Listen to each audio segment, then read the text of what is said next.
Good morning. Myself, Dr. Seema Chawla, HOD and Vice Principal, Basic PG College. I welcome to all of you in the 5th day of this virtual practical webinar. तो आज हम chemistry की जो exercise study कर रहे हैं उसमें हम स्पेक्ट्रोफोटोमीटर इंस्ट्रूमेंट को यूज़ करेंगे। एक्सरसाइज क्या है, उसमें स्पेक्ट्रोफोटोमीटर को कैसे यूज़ करते हैं, इसको मैं अब आपको थोड़ा डिटेल में बताती हूँ।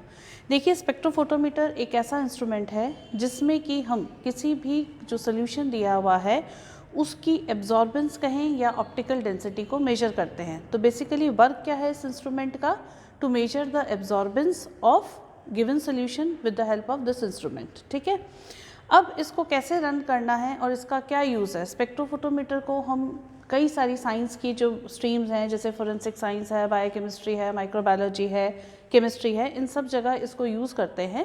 और आज हम मेनली जो यूज़ करेंगे वो करेंगे क्वांटिटेटिव एनालिसिस में। क्वांटिटेटिव एनालिसिस का मतलब क्या होता है कि जब जो सोल्यूशन हमारे पास दिया हुआ है हमें ये पता है कि वो किस चीज़ का है, मगर उसमें क्वांटिटी कितनी है, यानी कि कॉन्सेंट्रेशन कितनी है, उसको यदि हमें एस्टिमेट करना हो तो उसके लिए हम यूज़ करते हैं क्वांटिटेटिव एनालिसिस। और उसके लिए इंस्ट्रूमेंट यूज़ करेंगे हम स्पेक्ट्रोफोटोमीटर। स्पेक्ट्रोफोटोमीटर जो इंस्ट्रूमेंट है वो बेसिकली फोटोमेट्रिक टेक्निक पे बेस्ड है, यानी कि इसका मेन कॉन्सेप्ट क्या है, लैम्बर्ट-बियर लॉ पर। अब लैम्बर्ट-बियर लॉ क्या है, हम इसकी सबसे पहले बात करते हैं। देखिए, कोई भी सोल्यूशन है, सपोज यहाँ पे मेरा ये बना हुआ है, ग्लूकोज का सोल्यूशन है ये। अब कोई भी अगर कॉन्सेंट्रेशन का सोल्यूशन है उस पर यदि हम लाइट को इंसिडेंट करेंगे, ठीक है, तो अब ये सोल्यूशन क्या करेगा, जो इस पर लाइट अगर हमने डाली वो लाइट क्या कहलाएगी, इंसिडेंट लाइट। अब उस लाइट के 3 फेट होते हैं, यानी कि वो 3 काम करती है लाइट। फर्स्ट पार्ट, उस लाइट का कुछ पार्ट जो इंसिडेंट लाइट थी वो इस सोल्यूशन के द्वारा एब्जॉर्ब कर ली जाएगी। रिमेनिंग लाइट कुछ इसमें से बाहर निकल जाएगी, वो क्या कहलाएगी, ट्रांसमिटेड लाइट। और एक पोर्शन लाइट का जो होता है वो वापस रिफ्लेक्ट बैक हो जाता है। तो 3 काम हो गए, जो लाइट इस पर हमने डाली वो इंसिडेंट लाइट, जो रिफ्लेक्ट हो गई वो IR रिफ्लेक्टेड लाइट, जो इस सोल्यूशन ने एब्जॉर्ब कर ली वो क्या कहलाएगी, एब्जॉर्ब लाइट, और part of light transmit back हो जाएगी, वो क्या कहलाएगी, ट्रांसमिटेड लाइट।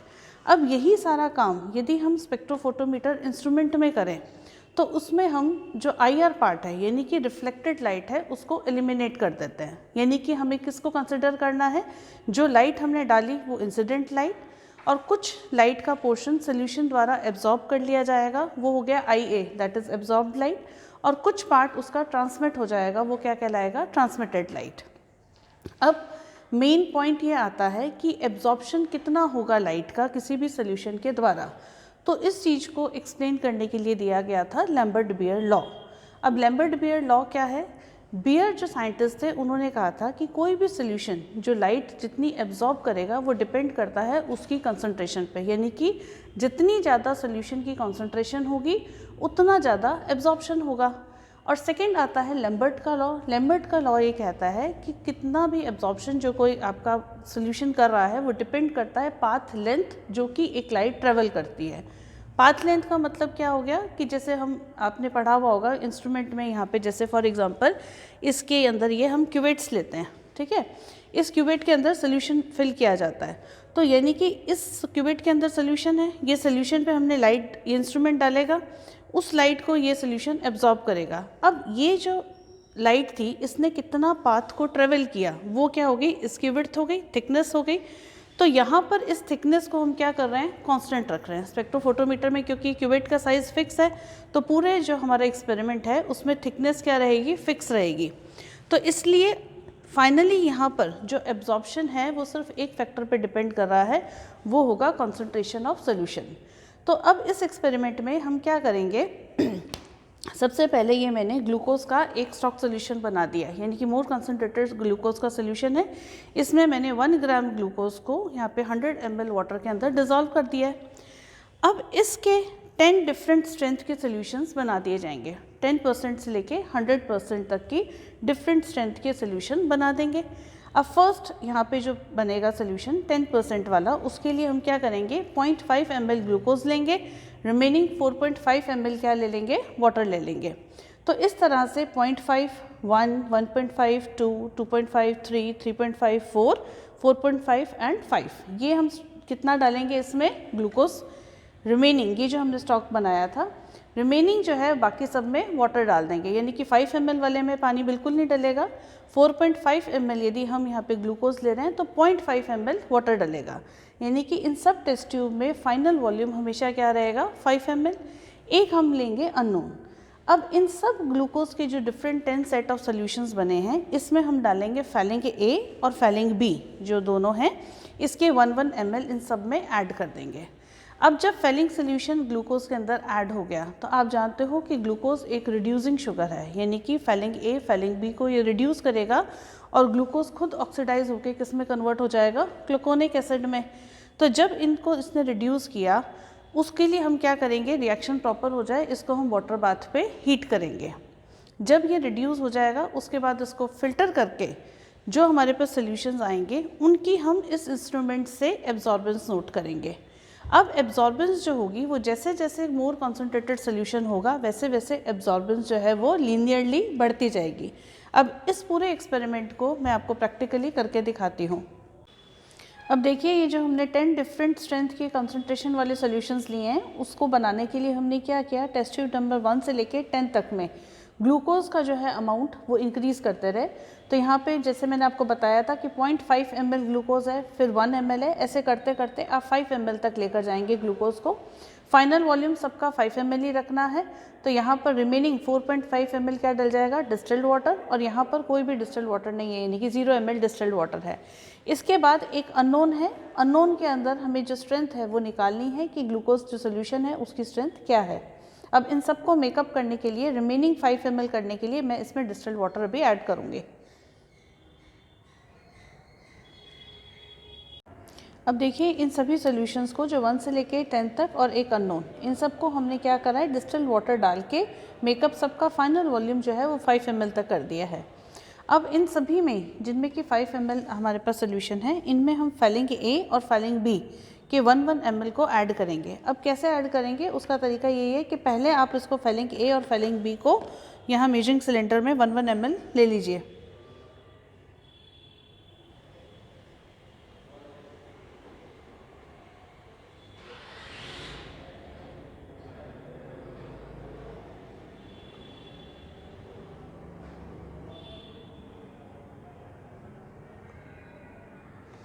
ये इसमें हमने क्या ले लिया, मेजरिंग सिलेंडर में फैलिंग A 1 ml। अब इसी में यहाँ फैलिंग B 1 ml ऐड कर दें।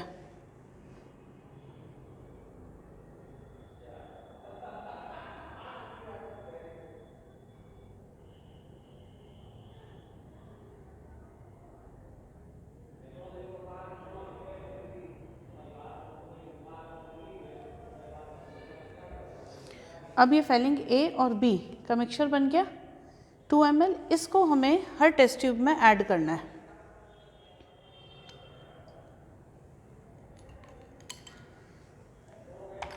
ये जिस तरह से मैंने फर्स्ट आपके टेस्ट ट्यूब में इसको फैलिंग A और B को ऐड किया है, ऐसे इस सब में हम फैलिंग A और B का मिक्सचर ऐड करेंगे।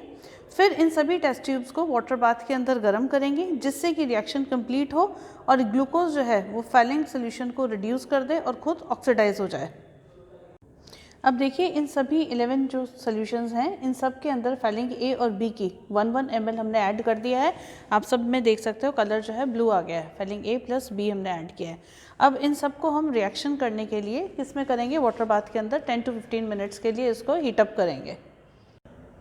अब आप यहाँ पे देख सकते हैं कि इस वाटर बाथ के अंदर जितने हमारे 10 सॉल्यूशंस है उन सबको हमने यहाँ हीटिंग के लिए रख दिया है।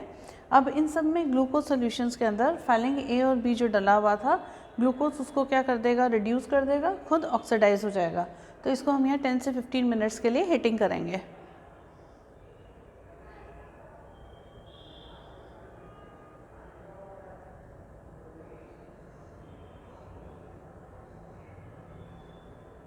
अब देखिए जो ग्लूकोज के डिफरेंट सॉल्यूशंस थे उन सबको हमने 10 मिनट्स के लिए हीट अप कर दिया है। अब फैलिंग A और B जो डाले थे वो इसके साथ पूरी तरह से रिएक्ट कर गए हैं। अब हम इसका कलर चेंज देखते हैं।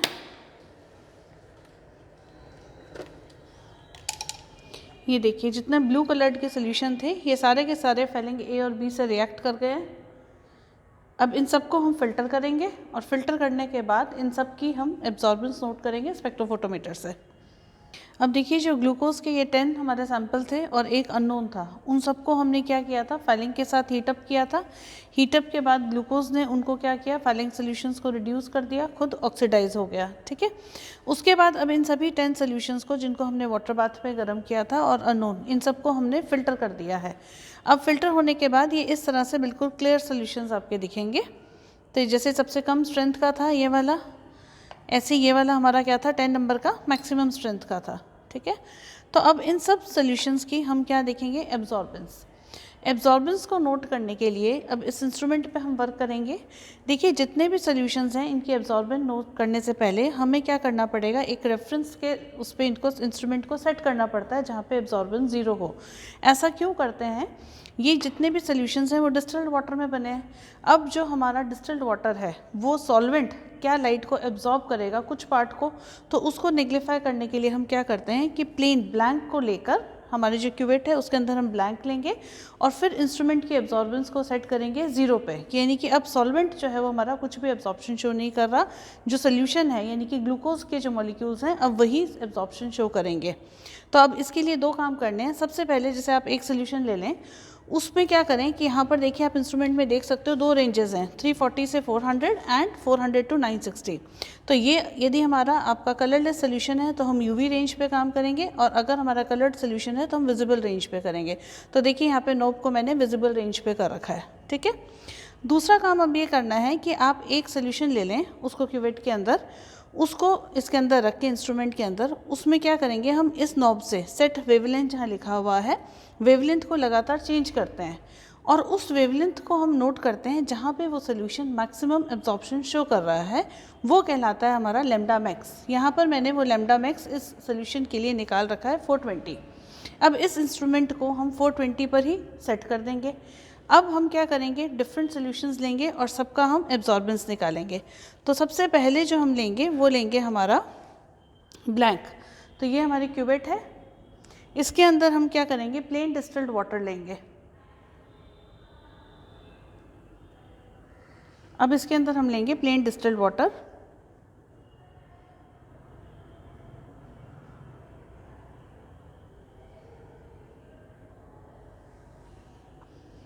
इस चीज़ का ध्यान रखें कि क्यूवेट के बाहर सॉल्यूशन या वाटर कुछ भी नहीं होना चाहिए, बाहर की साइड वो कुछ भी नहीं लगे। अब इसकी ये जो साइड्स हैं जहाँ से लाइट ने पास करना है वो आप इस तरह से रखेंगे। अब इस क्यूवेट को देखिए यहाँ इसके अंदर इंस्ट्रूमेंट में इस तरह से रख देते हैं। ठीक है, अब यहाँ से बीम ऑफ लाइट जाएगी। अब इसकी जो एब्जॉर्बेंस है 450 पे 420 लैम्डा पे हमें क्या करना है, इसका 0 सेट करना है, वो हम इस नॉब से 0 सेट करेंगे। अब देखिए यहाँ पे 420 लैम्डा पे जो एब्जॉर्बेंस है इसको हमें क्या करना है, 0 पे सेट करना है। तो ये 0 पे सेट है और यहाँ पे ये वाला नोब भी देखिए किस पे है, ओडी पे है, यानी कि हम एब्जॉर्बेंस देख रहे हैं इंस्ट्रूमेंट में।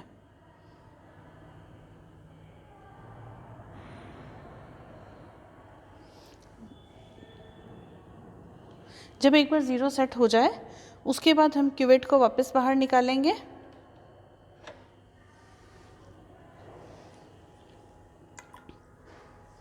और सबसे पहले 1 नंबर वाला जो सोल्यूशन था उसकी हम अब ओडी मेजर करेंगे।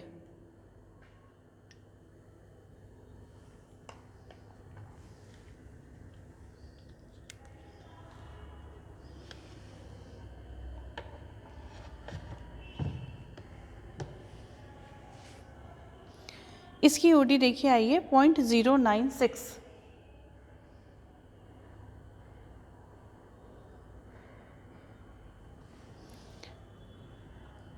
अब हम नेक्स्ट सोल्यूशन लेंगे।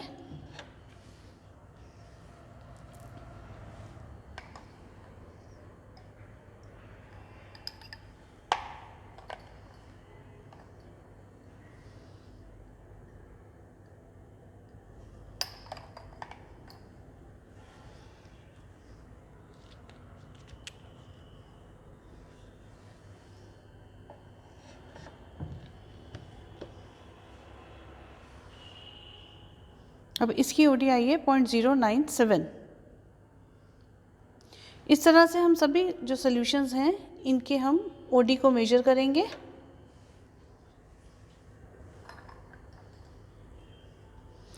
कंसंट्रेशन बढ़ने के साथ एब्जॉर्बेंस इंक्रीज़ होगी। फर्स्ट नंबर और सेकेंड नंबर के बाद अब हम क्या करते हैं, इसमें हम 6 नंबर वाला जो सोल्यूशन है इसको ले लेते हैं। तो आप देखेंगे जैसे जैसे कंसंट्रेशन बढ़ेगी इसकी एब्जॉर्बेंस भी क्या आएगी, इंक्रीज़ होती हुई आ जाएगी।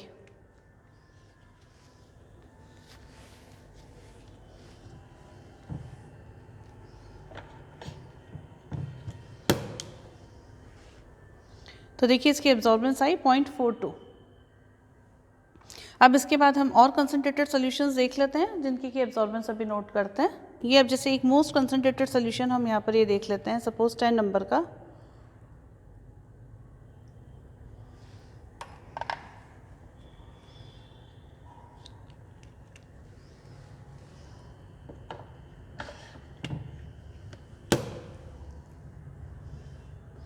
अब देखिए इसकी जो ऑप्टिकल डेंसिटी है या एब्जॉर्बेंस कितनी आ गई, 0.49। तो ये एब्जॉर्बेंस जैसे जैसे कंसंट्रेशन बढ़ी है एब्जॉर्बेंस की वैल्यू बढ़ती गई है। तो अब इन सब के लिए हम एब्जॉर्बेंस निकालेंगे। उसके बाद एब्जॉर्बेंस वर्सेस कंसंट्रेशन एक ग्राफ प्लॉट करेंगे और लास्ट में हमें किसकी देखनी है, अननोन की एब्जॉर्बेंस।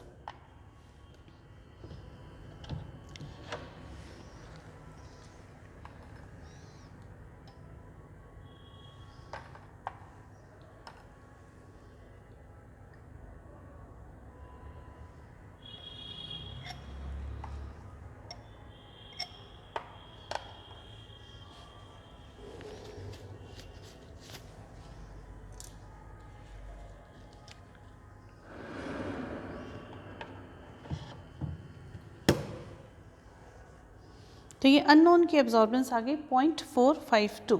ठीक है, तो अब हम एक ग्राफ को प्लॉट करेंगे एक्स और वाई एक्सेस पर। एक तरफ हम लेंगे एब्जॉर्बेंस और दूसरे एक्सेस पर लेंगे हम कॉन्सेंट्रेशन।